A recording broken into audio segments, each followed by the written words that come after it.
My name is Margaret Ellis. I was 72 years old the afternoon my own son stood on a school stage, held up a tray of cookies I had spent 3 days baking, and proudly told every parent in the room that his wife had made them. I didn't interrupt him. I didn't correct him. I simply smiled. Because someone else inside that gym already knew the truth. And before the weekend was over, that quiet truth would become impossible for my family to ignore.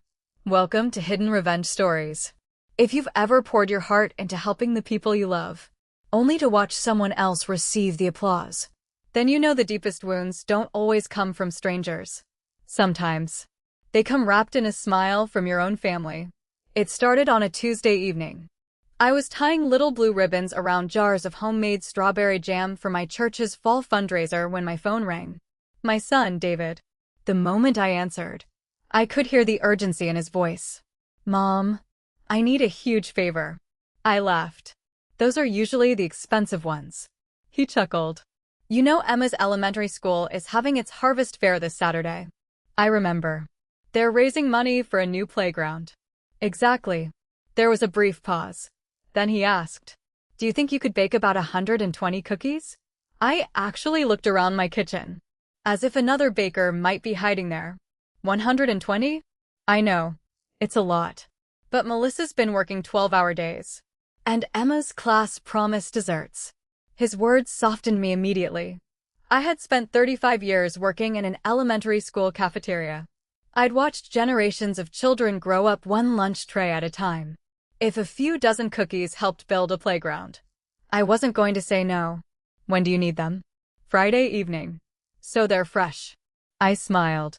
"I'll have them ready." He let out the kind of relieved sigh only a son makes when he knows his mother has already said yes.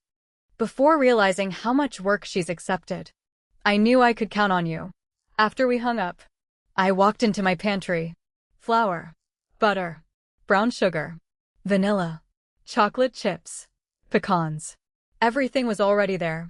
My late husband, Thomas, used to tease me that I treated my baking cabinet like other people treated emergency savings. If the grocery stores ever closed, you'd keep this whole town fed. His old striped apron still hung behind the pantry door. I hadn't planned on wearing it that week, but somehow, it felt wrong not to. For the next 3 days, my kitchen belonged to butter and sugar. Mixing bowls covered the counters. Cooling racks stretched across the dining room table. The house smelled of vanilla before sunrise, and cinnamon long after dark. Every bakery box was tied with the same blue ribbon, the way I'd done it for every school fundraiser since Emma started kindergarten. By Friday afternoon, my feet ached, my shoulders were stiff, and my hands carried the sweet scent of butter no matter how many times I washed them. I counted the final tray one last time. Exactly 120 cookies. Chocolate chip, oatmeal raisin, peanut butter, and Emma's favorite, double chocolate fudge. Just after 6, David pulled into my driveway. The moment he stepped inside, he stopped and stared at the dining room table. "You actually baked all of these?" I laughed. "You sounded surprised." "I guess I shouldn't be." He looked around the kitchen. "You always come through." Together, we carried the bakery boxes to his SUV. Before closing the trunk, he hugged me. "Thanks, Mom. You probably just saved the entire class." I watched him drive away, feeling tired, but happy. I believed those cookies would help children laugh on a new playground. I believed my granddaughter would be proud to tell everyone, "My grandma made these." I was wrong. Less than 24 hours later, I would be standing only a few feet away from my own son, listening as he thanked someone else for every single cookie, while the one person who had watched me bake them remained completely silent. I arrived at Jefferson Elementary just before 10 on Saturday morning. The parking lot was already full. Parents carried folding chairs across the grass. Children raced between booths with painted faces and balloons tied around their wrists. Somewhere near the gym, a high school jazz band was trying to play over the sound of excited voices. It reminded me why I'd always loved school events. They were never perfect, but they always felt hopeful. I spotted Emma almost immediately. She came running toward me. "Grandma." She wrapped her arms around my waist so tightly, I nearly lost my balance. Easy there, I laughed. You'll knock your old grandma over.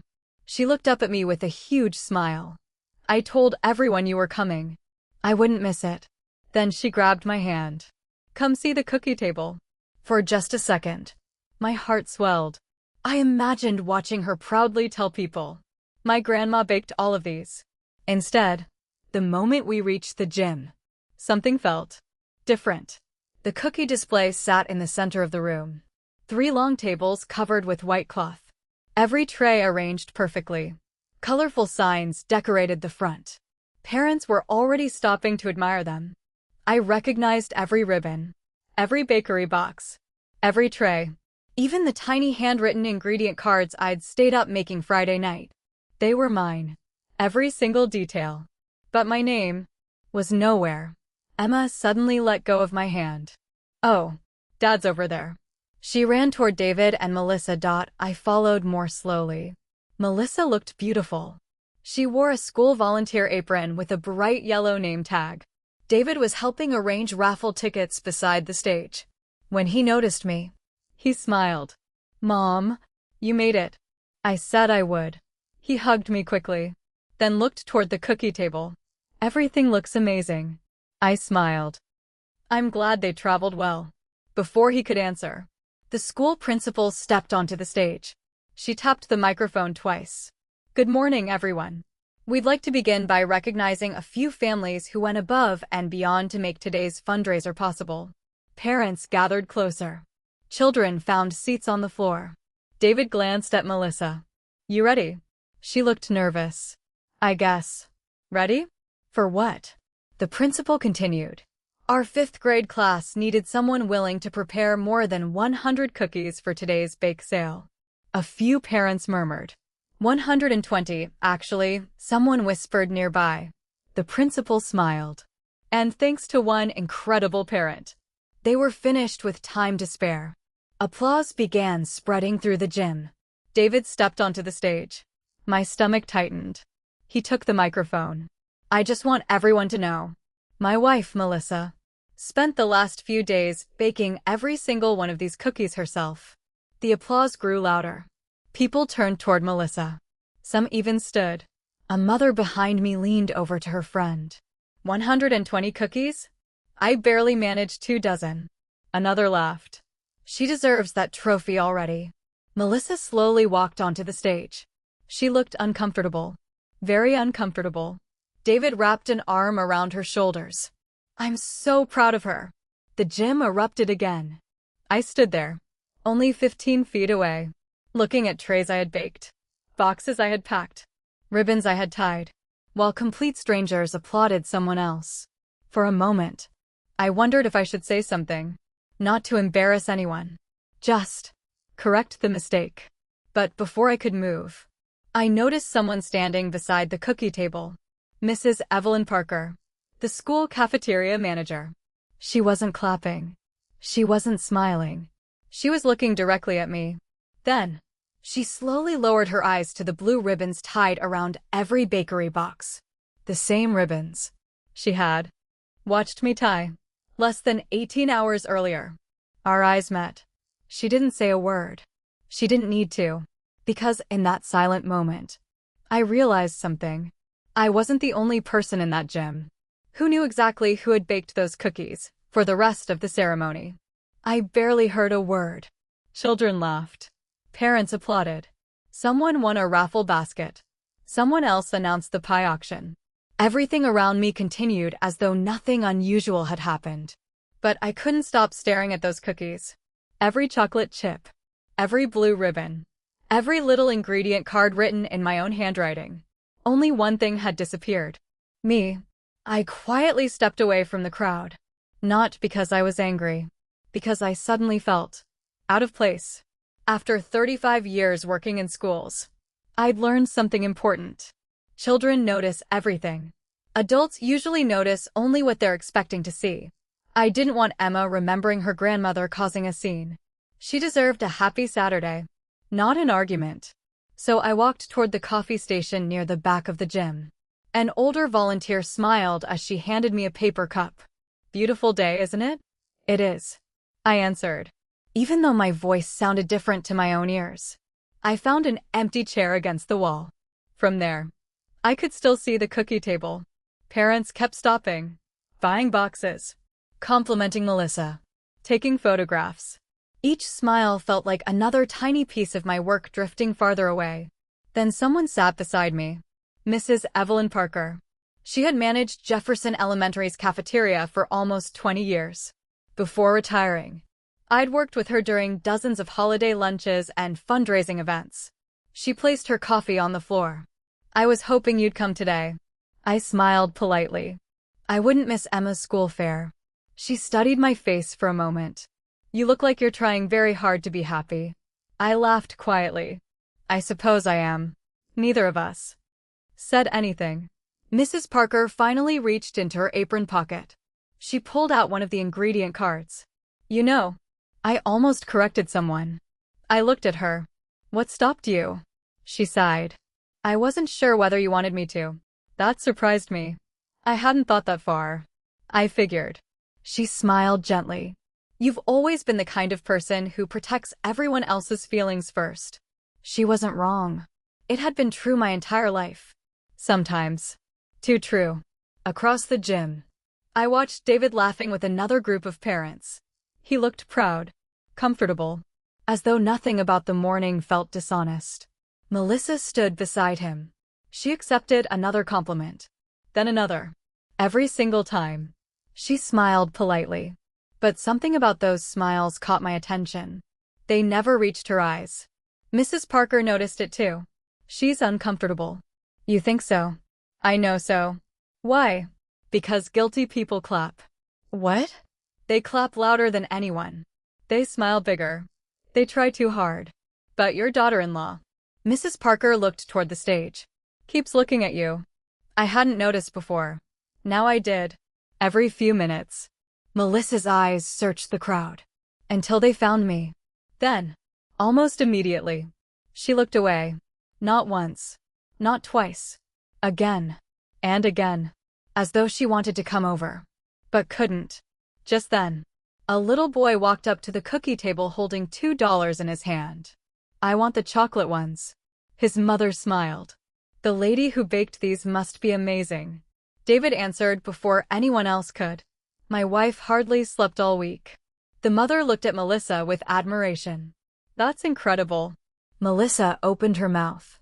For one brief second, I honestly thought she was about to tell the truth.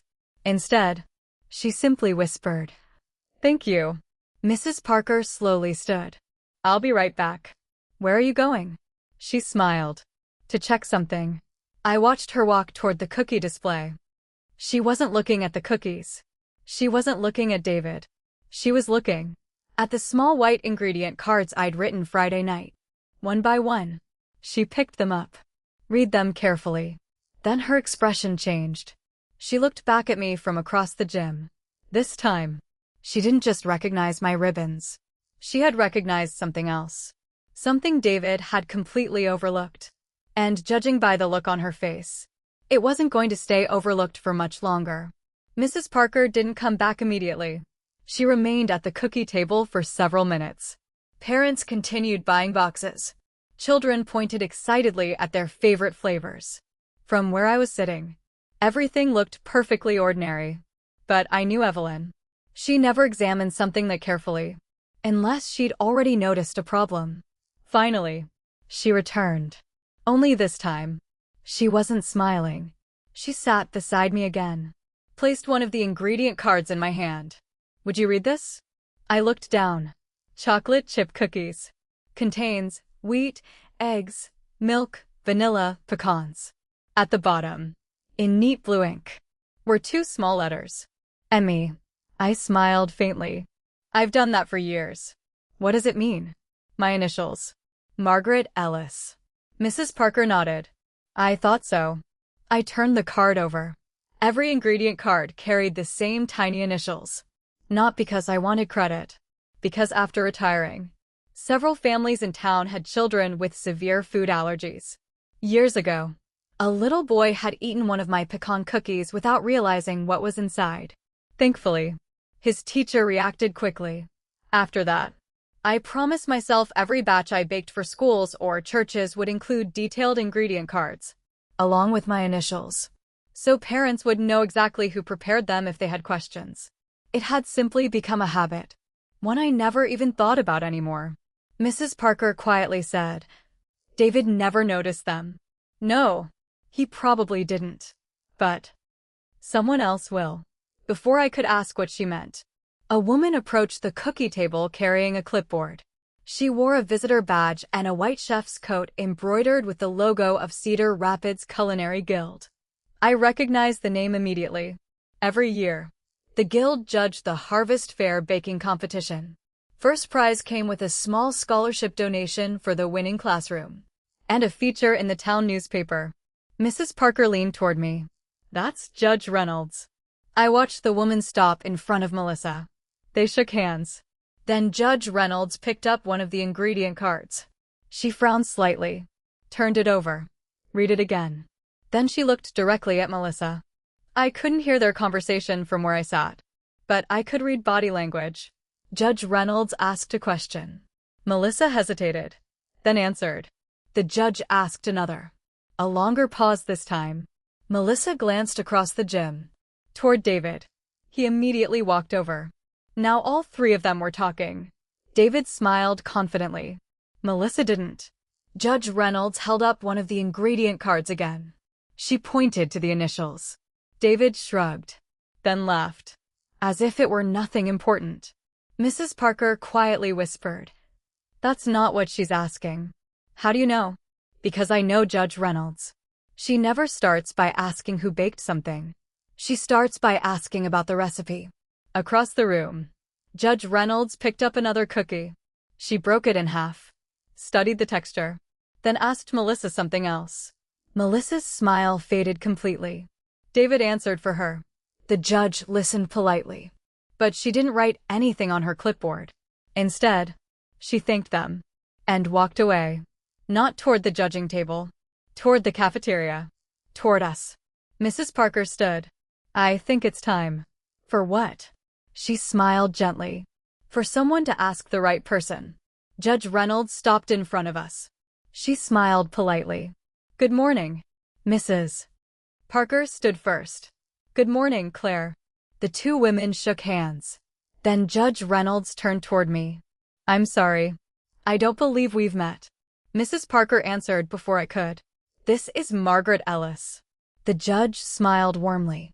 "It's nice to meet you." Then she looked down at the ingredient card still resting in my hand. I was hoping it was. For a second, I wasn't sure what she meant. She held up another card. The initials. M.E. Mrs. Parker nodded. "They're hers." Judge Reynolds looked relieved. "I thought so." I smiled politely. "I'm afraid I'm missing something. You will in just a moment." She pulled a small notebook from her pocket. "I've judged this school's Harvest Fair for 11 years. Every entry includes an ingredient list, but very few include preparation notes." I frowned. "Preparation notes?" She turned one of my cards over. In tiny blue handwriting, just beneath the ingredients, was a sentence I had written without even thinking. "Bake the second tray 2 minutes less than the first." I laughed quietly. I always write reminders to myself. I forgot those were even there. Judge Reynolds smiled. I noticed. They're the kind of notes experienced bakers leave. She looked toward the cookie table. So I asked Mrs. David Thompson a simple question. "What was it? What did you mean by the second tray?" I already knew the answer. Melissa couldn't have known, because those notes weren't part of the recipe. They were reminders I'd written for myself while packing the boxes. Judge Reynolds continued. She looked confused. Then your son answered. He said, "My wife has her own methods." Mrs. Parker sighed softly. Judge Reynolds shook her head. So I asked another question. "What kind? Why bake the second tray for less time?" I smiled faintly. "Because the first tray always heats the oven more. The second batch browns faster." She smiled back. Exactly. Neither Mrs. Parker nor I spoke. Judge Reynolds closed her notebook. "I've judged thousands of cookies. I don't expect every parent to be a professional baker, but I do expect people to know their own work. I looked across the gym. Melissa stood beside David. She wasn't talking anymore. She was watching us.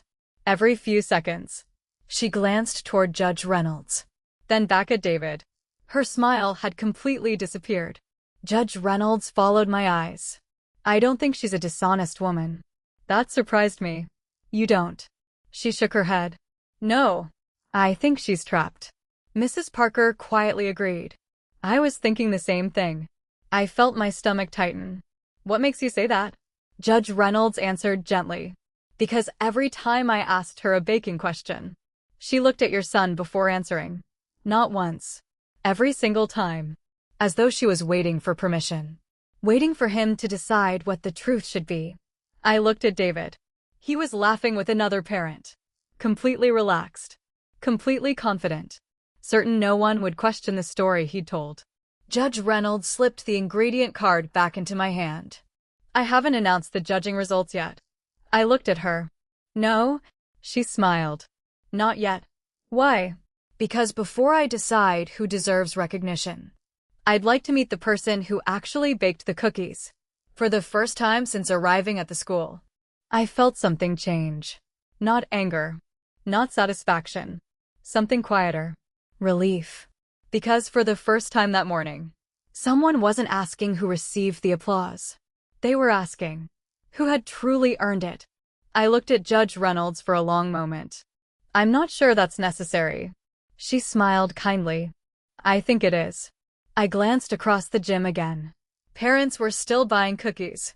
Children were carrying little white bakery boxes from table to table. No one knew there was a question about who had baked them. And honestly, I wanted it to stay that way. Judge Reynolds seemed to read my mind. You're worried about embarrassing your family. I smiled sadly. They're still my family. She nodded. I understand. Then she surprised me. I'm not interested in embarrassing anyone either. Mrs. Parker looked at her. Then what are you planning? Judge Reynolds closed her notebook. Fair judging. Nothing more. Nothing less. Just then, the principal stepped back onto the stage. Ladies and gentlemen, we're almost ready to announce this year's Harvest Baking Award. Parents slowly gathered near the front. Children squeezed between adults trying to see the stage. David gently touched Melissa's arm. She forced another smile. But from where I stood, I could see her twisting her wedding ring over and over. A habit. The kind people don't realize they have when they're nervous. Judge Reynolds leaned toward me. Would you come with me? I hesitated. I don't want to stand on that stage. You won't. I simply want you nearby.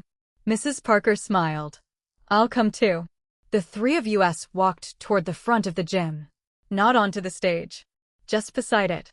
Hidden behind the curtains where most people couldn't see us. The principal smiled into the microphone. This year's baking competition was especially difficult. We had wonderful entries from dozens of families.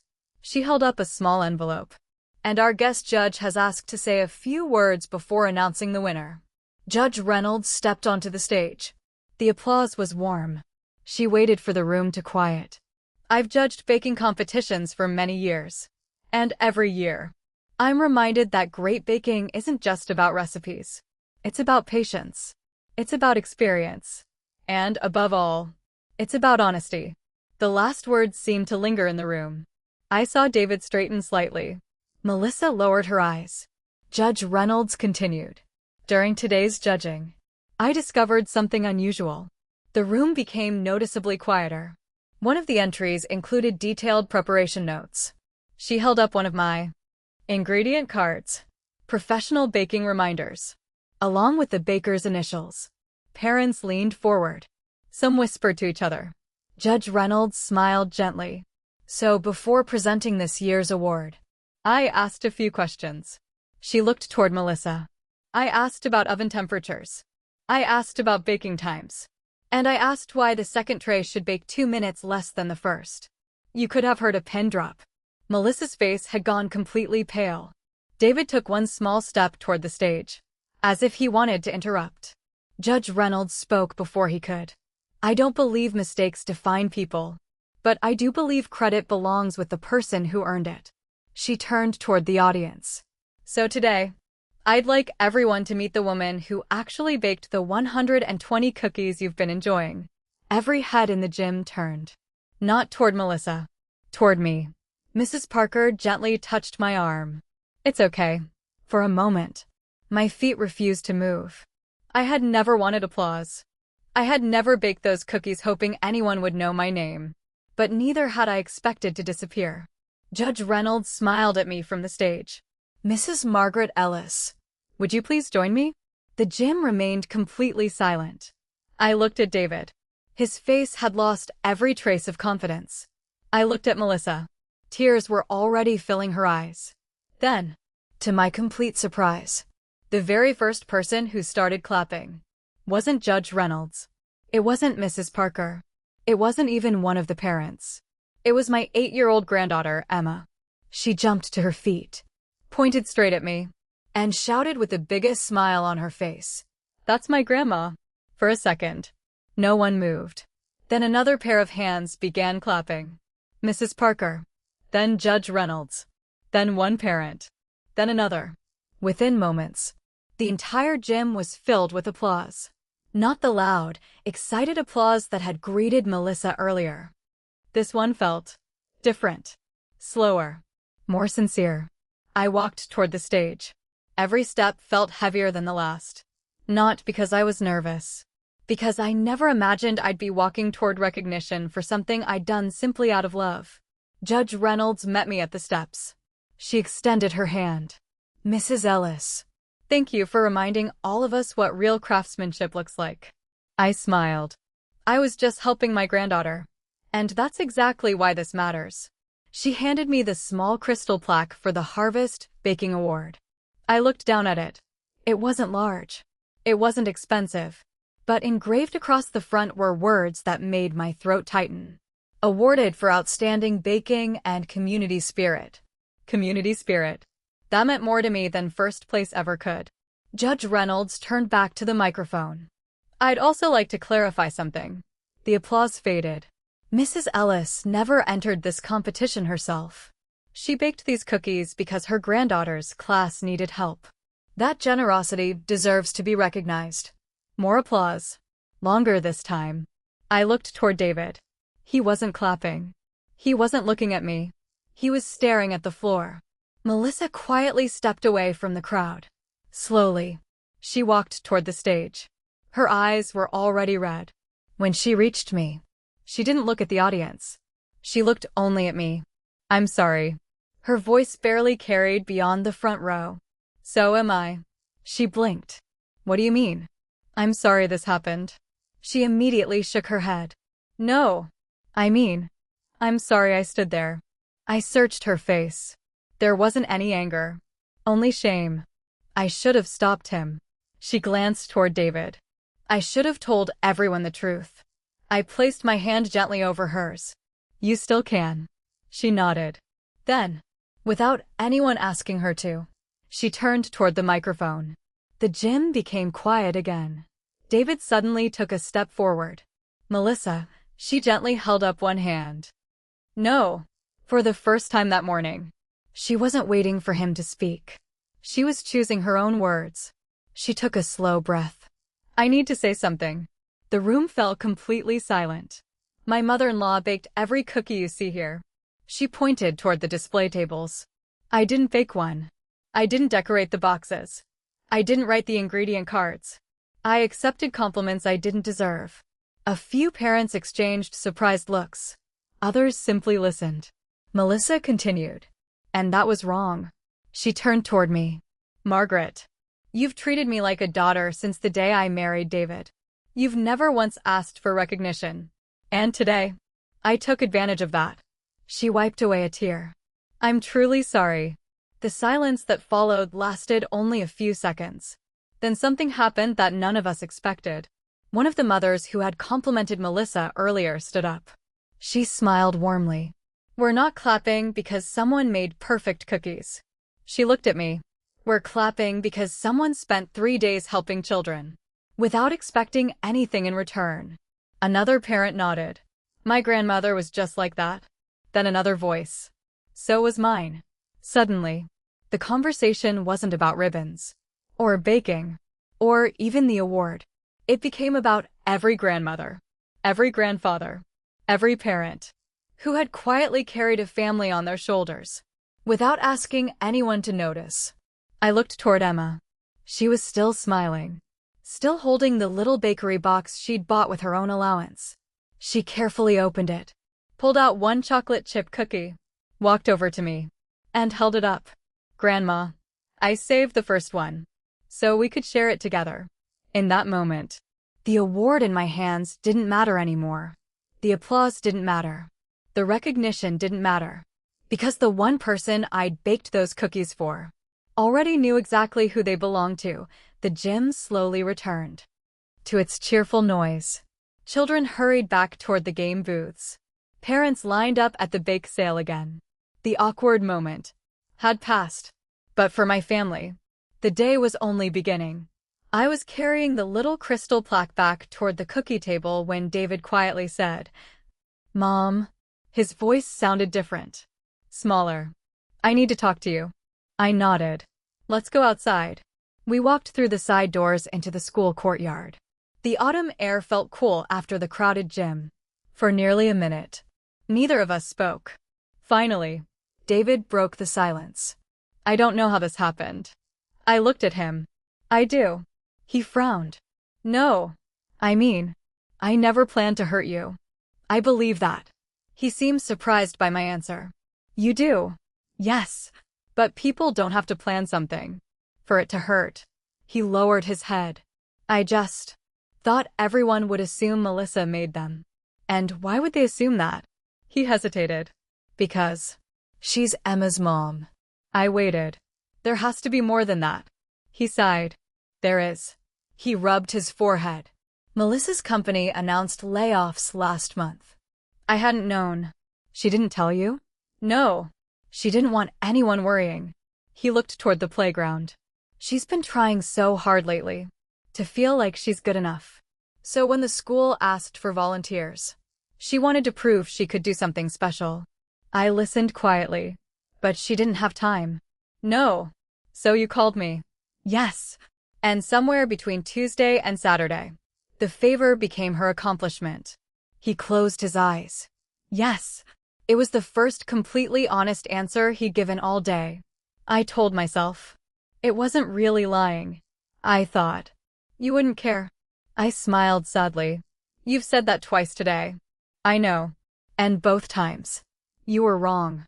His shoulders slumped. "I know." For several seconds, neither of us spoke. Then I asked the question that had been sitting quietly in my heart all morning. "When were you going to tell Emma?" He looked confused. "What do you mean? When was she supposed to learn that taking credit for someone else's work is acceptable, if your reasons seem good enough?" His face changed immediately. The color drained from it. I never thought about that."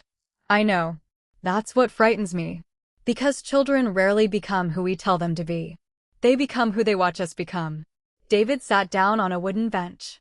For the first time since he was a little boy, he looked completely lost. "I've spent all day worrying about what people think of me." He laughed bitterly. "And the only opinion that really mattered was yours." I reached over and straightened the collar of his jacket. It was something I'd done since he was 6 years old. He smiled through tears. "I haven't outgrown that." "No. And you never will." Just then, the gym doors opened. Melissa stepped outside. She was carrying one of the bakery boxes. She walked toward us slowly. I thought, maybe we could all sit together. I looked inside the box. Only 3 cookies remained. 1 chocolate chip, 1 oatmeal raisin, 1 double chocolate fudge. Emma came running behind her. She looked at the box, then at me. "Grandma, can we eat the last ones together?" I smiled. "I'd like that very much." As the 4 of us sat on that bench, sharing the last 3 cookies, I realized something. The sweetest part of baking was never hearing people praise what I'd made. It was watching the people I loved finally tell each other the truth. And somehow, those last 3 cookies tasted better than all the other 117 combined. Monday morning, my kitchen was quiet again. The mixing bowls had been washed. The cooling racks were back in the pantry. Thomas's old striped apron hung on its hook behind the door. For the first time in days, everything felt ordinary. I poured myself a cup of coffee and thought the story was over. I was wrong. Just after 10, my phone rang. It was Jefferson Elementary. The principal. Mrs. Ellis. I hope I'm not interrupting. Not at all. I was wondering if you'd consider doing us a favor. I laughed. I thought I'd already done one. She laughed too. You certainly did. Then her voice became more serious. The Harvest Fair Committee met this morning. They'd like to start something new. What kind of something? We want to create a community recipe book. I smiled. That sounds lovely. We'd like the first recipe to be yours. For a moment, I didn't know what to say. Not because it was a cookbook. Because after all these years, someone wanted my name attached to something I'd made. The principal continued. And if you're willing, we'd also love for you to teach this year's Family Baking Day. I looked around my quiet kitchen. For 35 years, I'd watched children learn to measure flour, crack eggs, stir batter, patiently wait for cookies to cool. Maybe it was time to do that again. I'd be honored. The following Saturday, the school cafeteria was filled with families. Long tables, aprons, mixing bowls, little hands covered in flour. Emma stood beside me wearing one of my old aprons. It reached almost to her shoes. She looked up and whispered, "Grandma, I'm going to tie blue ribbons on every box." I smiled. I was hoping you would. Across the room, David and Melissa were measuring chocolate chips together. This time, whenever a parent complimented the cookies, David answered the same way. My mom taught us. Every single time. Not once. Not twice. Every single time. Melissa smiled at me from across the room. Not the nervous smile from the harvest fair. A peaceful one. The kind that comes after telling the truth. Near the end of the afternoon, Emma tugged on my sleeve. I made something for you. She handed me a folded piece of construction paper. Across the front, written in large, uneven letters, were the words, "Best Grandma Baker." Inside, she had drawn 4 stick figures. Me, her mom, her dad, all standing around a tray of cookies. Above the picture, she had written one final sentence. Everyone knows who baked them now. I felt my eyes fill with tears. Not because of the words, because of what they meant. Children have a remarkable way of simplifying life. They don't care about awards, or applause, or who gets interviewed for the town newspaper. They simply remember who showed up, who loved them, who told the truth. Looking back, the most important thing I baked that week wasn't 120 cookies. It was a lesson my family would carry far longer than any recipe. Credit costs nothing to give, but withholding it can cost someone their dignity. And I've learned something else since that harvest fair. When people truly appreciate your kindness, they don't erase your name from the story. They make sure everyone knows you were part of it.